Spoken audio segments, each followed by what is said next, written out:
Emmanuel Macron quitte le gouvernement. Réaction aujourd'hui d'un de ses proches soutiens, Gérard Collomb. David Kimmelfeld adoubé officiellement par le maire de Lyon pour lui succéder à l'hôtel de ville en 2020. Enfin, visite de deux grands chantiers de cette rentrée, le Silex à la Part-Dieu et la suite du Carré de Soie. C'est l'annonce politique du jour, la démission d'Emmanuel Macron. Celui qui, il y a encore quelques semaines, était en visite à Lyon, a décidé aujourd'hui de quitter le gouvernement. Une décision soutenue par Gérard Collomb, proche du désormais ancien ministre de l'économie. Emmanuel Macron a envie de servir son pays. Il pense qu'aujourd'hui, il avait d'une certaine manière terminé sa tâche et que la meilleure manière qu'il avait de rendre service à son pays, c'est d'aller à la rencontre des Français, de les écouter et puis de pouvoir développer ses propositions.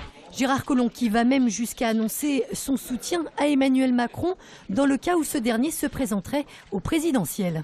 Je vais aider Emmanuel Macron, c'est clair. Si vous voulez, ça fait maintenant 4-5 mois qu'on travaille ensemble, qu'on se réunit régulièrement pour essayer de réfléchir à l'avenir de notre pays. Il est clair que pendant les mois qui vont venir, je vous rappelle qu'on est simplement qu'à 32 semaines de la présidentielle, donc que les choses s'accélèrent, qu'il est temps qu'il y ait un message pour ce pays. Les deux hommes devraient d'ailleurs se retrouver dès demain à l'université d'été du MEDEF. L'autre annonce politique du jour, elle est plus locale, celle-ci, et concerne le maire socialiste du 4e arrondissement, David Kimmelfeld. Dans une interview à nos confrères du Progrès, Gérard Collomb le présente officiellement comme son dauphin pour l'hôtel de ville en 2020. En effet, à ce moment-là, Gérard Collomb ne pourra plus cumuler avec la présidence de la métropole. La nouvelle loi fait qu'il y a une élection au suffrage universel de la métropole et donc on ne peut pas être en même temps maire de Lyon et président de la métropole. Donc on peut effectivement travailler ensemble pour que si jamais nous gagnons la métropole, les Lyonnais soient assurés qu'à la tête de la ville de Lyon, il y a quelqu'un qui à la fois s'entende avec le président de la métropole, puis en même temps ait une vraie qualité d'écoute. Ouais, je crois que c'est une belle reconnaissance. En tout cas, moi je suis très heureux et très fier des propos qu'a tenu Gérard Collomb. Il faudra en 2020 gagner et la ville de Lyon et gagner la métropole de Lyon, et c'est ce travail que nous engageons, et je crois que ce tandem, puisqu'il a évoqué un tandem, est une bonne chose parce qu'il faudra demain et sur la ville de Lyon et sur la métropole un magnifique accord. Il faudra de beaux projets pour la métropole, il faudra les décliner à la ville de Lyon, et c'est la mission sur laquelle je vais me polariser dans les mois qui viennent. La rentrée, c'est traditionnellement le moment des visites des grands chantiers en cours sur l'agglomération. Aujourd'hui, élus, promoteurs et techniciens ont coiffé leurs casques pour faire le point sur l'avancée du projet Silex à la Part-Dieu.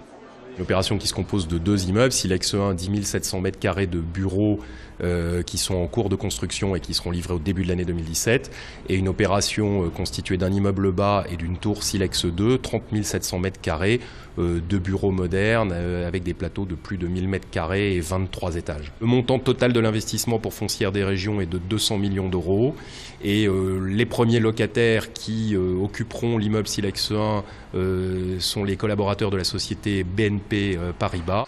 Autre chantier mis en avant aujourd'hui lors de cette visite de presse, celui du Carré de Soie entre Vaux-en-Velin et Villeurbanne. Le Carré de Soie est un projet qui a démarré avec la première pierre du centre commercial qui a ouvert ses portes dès 2009. Et aujourd'hui, la réalisation du projet urbain du Carré de Soie avec la mixité comme mot d'ordre du projet. 420 logements sont déjà livrés sur secteur Taz, et aujourd'hui à ce jour, au total, sur les 500 hectares du Carré de Soie, 920 logements sont en cours de chantier. C'est un quartier qui évidemment a bénéficié, ce qui est tout à fait exceptionnel, d'un nœud de transport en commun qu'aucun quartier de l'agglomération lyonnaise n'a, puisqu'il y a le métro avec son terminus aujourd'hui. Le tram T3, c'est sûr que ça a beaucoup contribué à faire que les investisseurs et les collectivités aussi investissent du temps, de l'argent sur ce quartier.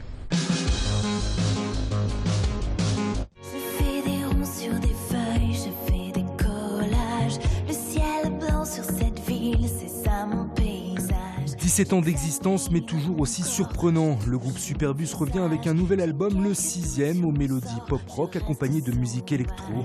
Menée par Jennifer Ayash, la formation se produira le 15 octobre sur la scène du Transborder, où l'on pourra donc entendre leur single Strong and Beautiful.